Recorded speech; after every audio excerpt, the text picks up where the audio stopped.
বাসায় থাকা আতপ চাল দিয়ে আমি ০.৫ ঘন্টার মধ্যে কতগুলা চিতই পিঠা বানিয়ে নিয়েছি দেখেন।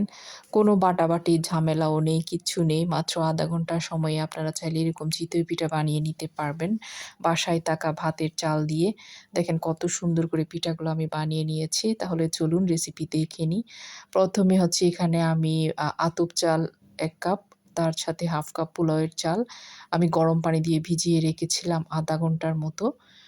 তারপর হচ্ছে ধুয়ে সেগুলো আমি এখন ব্লেন্ডারে জাগিয়ে নিয়ে নিচ্ছি। খুব তাড়াতাড়ি যদি বানাতে চান তাহলে গরম পানি, সিদ্ধ পানি দিয়ে একটু ভিজিয়ে রাখবেন। তাহলে খুব তাড়াতাড়ি সফট হয়ে যাবে চালগুলা। আ খুব সহজেই কিন্তু ব্লেন্ড হয়ে যাবে। এখন আমি একটু গরম পানি দিয়ে দিয়েছি এখানে। তারপর হচ্ছে আমি ১ম এ চালগুলাকে ব্লেন্ড করে নিব বেশ কিছু সময় ধরে ৫-৬ মিনিট। এরপরে এখানে দিয়ে দিচ্ছি দেখেন ১ চা মানে একটা গোল চামচের উঁচা করে আটা, ১ চামচ উঁচা করে আটা দিয়ে দিয়েছি। আটাটা দেওয়ার কারণে হচ্ছে পিঠাটা সফট হবে। আর না হয় চালের গুঁড়াতে শুধু চালের গুঁড়া দিয়ে করলে পিঠাটা কিন্তু শক্ত হয়ে যায়। লবণ দিয়েছি স্বাদ মতো আর বেকিং পাউডার দিয়েছি প্রায় ২ চা চামচের মতো। এখন আরও ভালো করে কিছু সময় আমি এটা ব্লেন্ড করে নিব যাতে স্মুথ হয় ব্যাটারটা, চালের দানা, দানা থেকে না যায়। দেখেন কতটা স্মুথ হয়েছে আমার ব্যাটারটা। এখন একটা মাটির পাত্রে আমি নিয়ে নিয়েছি। এখনও ব্যাটারটা একটু ঘন আছে। এখানে আমি জাগটা ধুয়ে আরও কিছুটা পানি দিয়ে দিব। কারণ ঘন থাকলে পিঠাগুলা দেখা যায় যে কাঁচা হয়ে যায়, কাঁচা থেকে যায়। আ এই যে দেখেন এখন কিন্তু কনসিস্টেন্সিটা একদম পারফেক্ট এরকম হতে হবে। খুব বেশি ঘনও না আবার খুব বেশি পাতলাও না। এই যে একদম এরকমই হতে হবে। দেখেন এই কড়াইটাতে আমি তেলের ভাজাভুজি করি। এই সেই একই কড়াইতে আমি কিন্তু চিতই পিঠা বানাবো।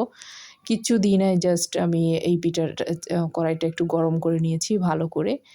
চুলার আঁচটা মিডিয়ামে রেখেছি। আমি ১ম পিঠাটা ১ম এ দিয়ে দেখতেছি। দেখেন আপনারা কেমন হয়। অনেকে বুঝতে পারেন না আসলে গ্যাসের চুলায় পিঠা হবে কিনা কিংবা কোন পাত্রে দিলে পিঠা ভালো হবে। আসলে এরকম একটা কড়াইতেও খুব সুন্দর পিঠা হয়। যদি সবকিছু পারফেক্ট থাকে আরকি, সবকিছু ঠিকঠাকভাবে পারা যায়। আমি হচ্ছে একটু উল্টে দেখতেছি। আরেকটু হবে। খুব বেশি সময়ও লাগে না। ১ মিনিটের মধ্যে একটা পিঠা হয়ে যায়। দেখেন কত সুন্দর করে আমার পিঠাগুলা হয়েছে। আর একেবারে জালিদার পিঠাগুলা। আপনারা খেয়াল করলে দেখতে পারবেন কতটা জালিদার হয়েছে। এই যে দেখেন। রেসিপি ভালো লাগলে লাইক, কমেন্ট করবেন। আমার চ্যানেলটাকে সাবস্ক্রাইব করে বেল আইকনটা ক্লিক করে দেবেন। তাহলে যেকোনো ভিডিও আপনাদের কাছে নোটিফিকেশন চলে যাবে। আর Facebook পেজ থেকে যারা দেখবেন আমার পেজটাকে ফলো দিয়ে দিবেন। দেখেন কতটা সফট হয়েছে আর কতটা জালিদার হয়েছে।